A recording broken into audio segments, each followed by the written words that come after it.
Hello everyone, how you doing? Hope you're all keeping well. Welcome back to the channel. Thanks for tuning in once again. The Premier League is back. It's been a long old summer, obviously with the Euros, the heartbreak of the Euros. But Spurs are here again to break our hearts for 38 games of a season. I hope you're all well. This is going to be about a 5 or 10 minute season review. Season preview even. Just about what I'm optimistic for in the season, what I think we should look forward to, what I'm not so much looking forward to, and just a rough preview of what's to come, really. So, the first thing I wanted to get started with, I'll get straight into this, is the signings. Now, obviously, with Fabio Paratici or Paritici or whatever however you pronounce it, he come in from Juventus as our new director of football. He started on the 1st of July. Just a bit of a recap of the summer. It was an absolute shambles trying to find a manager, wasn't it? It was horrible. But we finally got one in the end after the teasing with Pochettino and Conte and Fonseca and Sarri and Gattuso and basically everyone was linked with it. Nuno got the job in the end. I think overall it was pretty underwhelming, but I wasn't too upset with it. I think that Nuno obviously did a really good job at Wolves, but when you promise people like Antonio Conte and Mauricio Pochettino, it's obviously going to be a climb down when you get Nuno Espirito Santo from Wolves. However, I think he'll do a good job. But like I say, with the signings, obviously Paratici was brought in to reshape the squad and remodel the squad, and I think it's fair to say that he hasn't really done that yet. Obviously, with the outgoings, we said goodbye to Eric Lamela after many years at the club. Going around fouling his way, Rabona in his way around the league in the Europa League. He was a great servant for us, but ultimately, I think the time was right for him to move on.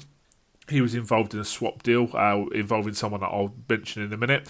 And of course, Toby Alderweireld said goodbye to North London and swapped that for the sunny pastures of Qatar. Obviously, one big final payday for him and his family. Can't really blame him at his age. I think he's 32, 33 now. He was at the club for a very long time as well. He was one that I think all parties were happy to move on. Obviously, he was on a lot of money. I think he was on about 120 grand a week, something like that. Signed a new deal a couple of years ago. He slowed right down, and we needed to get his wages off the books, basically. So they were the two big departures. In terms of arrivals, obviously, I mentioned the Lamela swap deal with Sevilla. Coming the other way was Brian Gill or Brian Hill. I'm not entirely sure how to pronounce his name, but he's a Spanish winger, left-footed, looks like Howard Wolowitz out of The Big Bang Theory. But he is very, very highly rated. He's come from Seville. Like I say, there's a very highly rated Spanish journalist called David Cartledge, who said that he's one of the top 5 most promising youngsters to be found anywhere in Europe at the moment. And Spurs have done really, really well to get him. So it's going to be very, very interesting to see how he gets on in the Premier League. Obviously, I think there's going to be a bit of an adaptation period with Brian Hill. Because, obviously, he's just come back from the Olympics, so he's pretty much had no pre-season whatsoever. And also, going from Spain, he looks quite slight of build as well. The Premier League is not for the faint-hearted. He's going to get smashed around this league if he doesn't take it seriously. If he isn't made of stern stuff, he's going to struggle. So I think there will be a bit of an adaptation period there. But very, very exciting signing. I must admit, I don't know too much about him at all, but there are a lot of very, very excited people over in Spain, journalists, and you can always go on YouTube and stuff like that. He does look a very good player, so it's another forward player to complement, Bergwijn, Mora, Sonny, maybe Dele if he gets forward a little bit more. But yeah, it'll certainly be interesting to see how he gets on this season. The other incoming that we had, this is a big one, Christian Romero, or Cuti Romero, as his nickname is Cuti, I believe, or Chuti, or whatever. Cuti Romero that we signed from Atalanta for a big, big amount of money. The exact fee is unknown, but it's roughly about 45 to 50 million pounds. He signed a very long-term deal. Apparently it's a loan with an obligation to buy in January, which means that the funds to sign him don't come out of this season's transfer budget. It'll probably come out of next season's transfer budget. So very, very smart piece of business.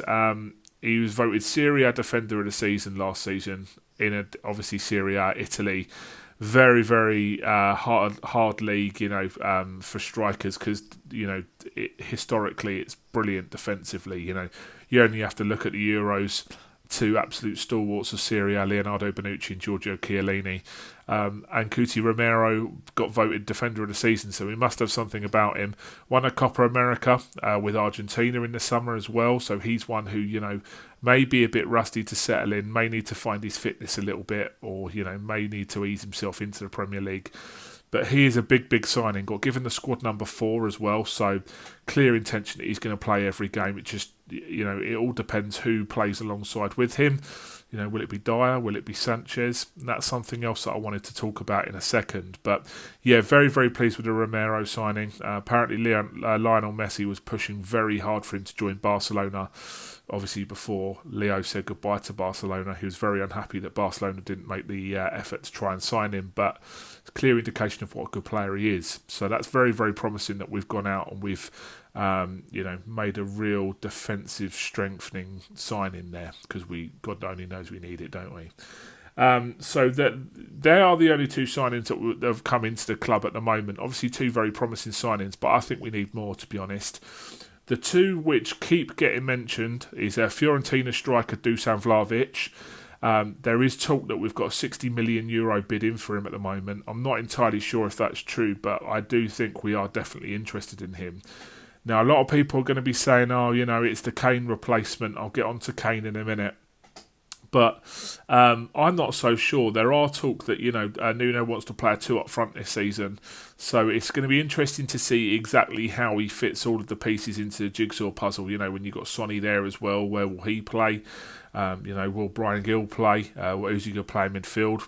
All these questions need to be answered. But yeah, this Dusan Vlahovic is very, very highly rated. I think he got 21 goals in his first Serie A season, so he's no mug at all. He's a very, very shrewd.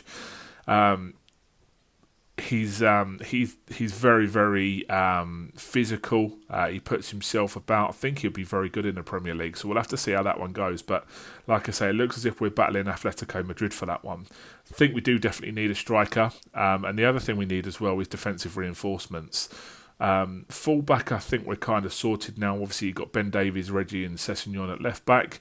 You've also got Serge Aurier and Matt Doherty at right back, which is probably our weakest point at the moment in that back line. However, I do think that we need a centre-half. Another one to accommodate Romero and work alongside him, maybe in a back 3 or a back 4 with 2 centre-halves. The one that we've been linked with constantly is Takahiro Tomiyasu, who's a Japanese centre-half who can also play right-back. There is a rumour that Spurs have agreed a fee with Bologna, who's his Italian side that he plays for. But obviously Tomiyasu was at the Olympics with Japan as well, so that has stalled somewhat. But there is talk that Spurs are interested. Bologna want to sell. They need to sell to raise some funds. And yeah, it'll just be interesting to see if we can get that one over the line as well. So there are some potential incomings. I do think we need a couple more players, but overall the squad is quite strong. Obviously, the youngsters coming through as well. I was talking about strikers earlier. We've got arguably one of the most exciting strikers in recent Tottenham Academy history coming through in Dane Scarlett, who's impressed in pre-season. Got a couple of goals, I believe, one against Leyton Orient, and I think he scored one other, but I can't remember off the top of my head.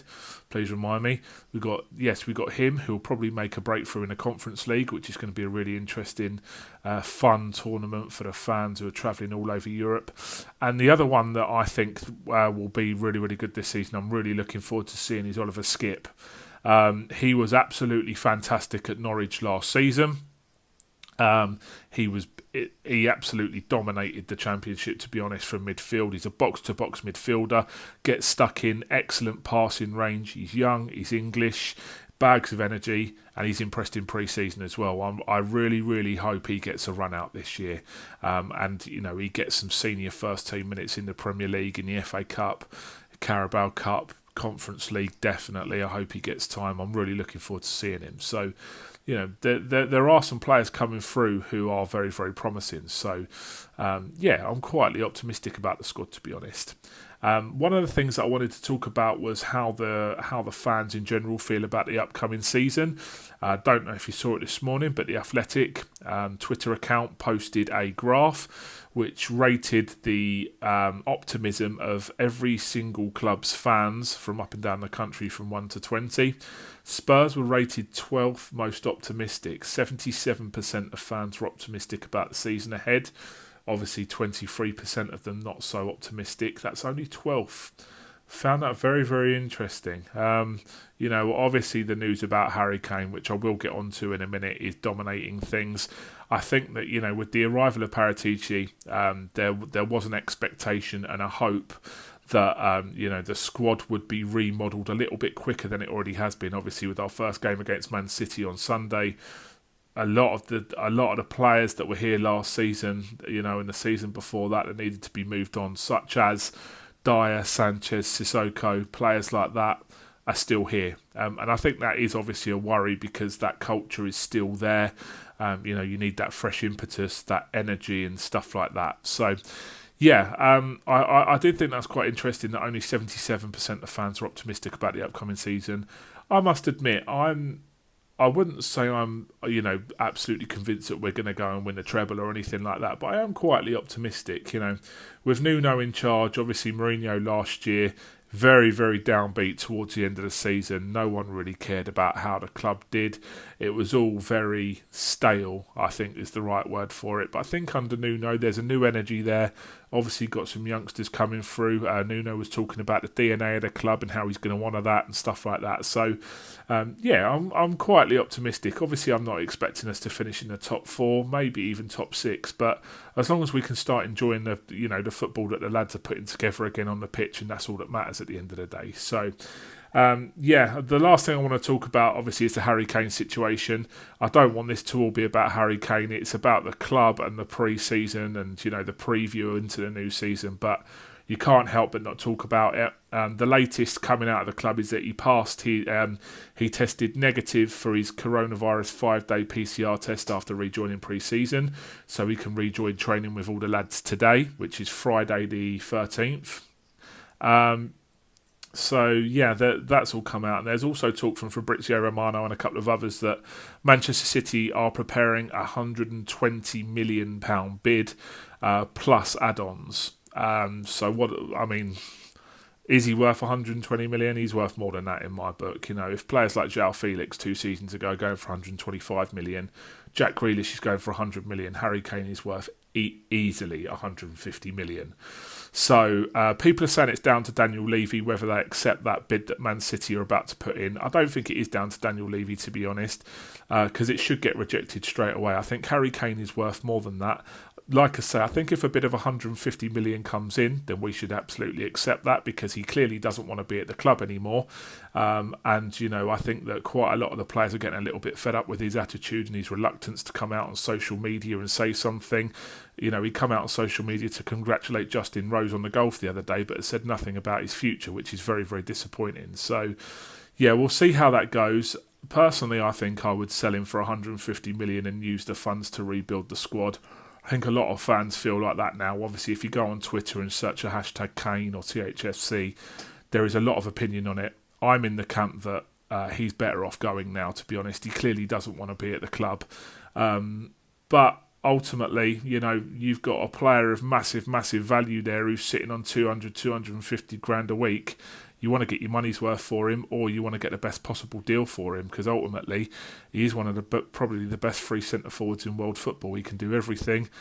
He was one of the players of the league last season. I think he got the top goal scorer and top assists awards. So let's see what happens at the end of the day. So, there you go, guys. That's my Premier League preview for this season. I reckon we're probably going to finish 7th or 6th, to be honest. There's a lot of good teams above us, but I think we're definitely in that chasing pack alongside teams like West Ham, Leicester. I would say Arsenal, but I think they're behind us as well. But I think Villa as well will be in that top 6 race. So it'll be very interesting to see how we do. But like I say, once you write off them top 4 hopes, I think that we should definitely be going for the Conference League. If we don't get to at least the semi-finals, that's a massive failure.